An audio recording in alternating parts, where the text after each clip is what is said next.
Na ito na nagbabagang balita sa oras na ito. Drug war probe, President Duterte, Senator De La Rosa, dating Senator Yaya de Lima, iimbitahan dumalo sa bilang resource person ayon laban ulit sa administrasyon.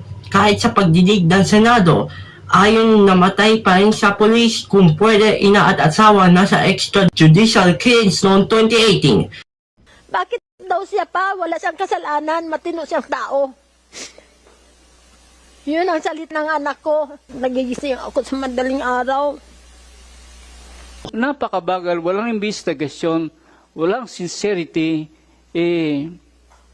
walang interes. Nakakahiya po sa ating gobyerno na executive at saka yung law enforcer, sila pa nga nangunguna na lumalabag sa batas ng Diyos. I look forward to the time and the day when Duterte and Bato and all other persons that need to be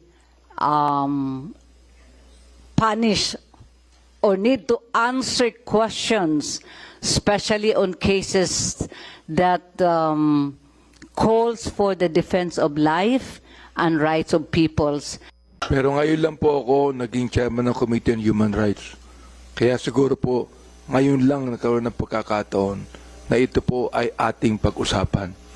Ano po, sana matagal ng panahon ito. Ngayon po, sasabihin ko sa inyo, itutuloy po natin ito at tatapusin po natin ito.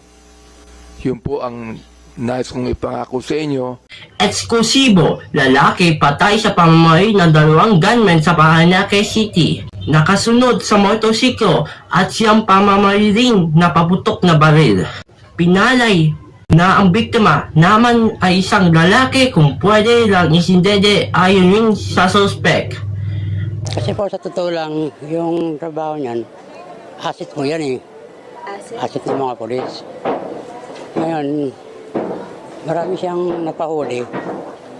Siguro gumanti sa kanya. Kalalabas niya lang just last May 6 sa BJMP Taguig. So sanay na siya, balik pasok. Yung isa during follow-up din natin doon sa mga information na nakuha natin.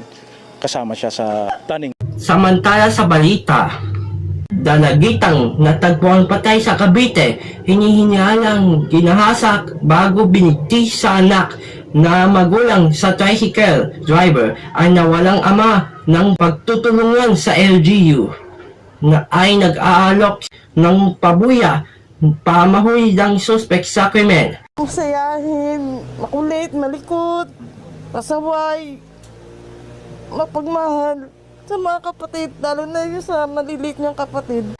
Manatili ka tutok sa Putuloy News Update para sa oras na ito. Ako po si John Reyes Barcelona, may panindigan, baitang totoo lamang. Maraming salamat po.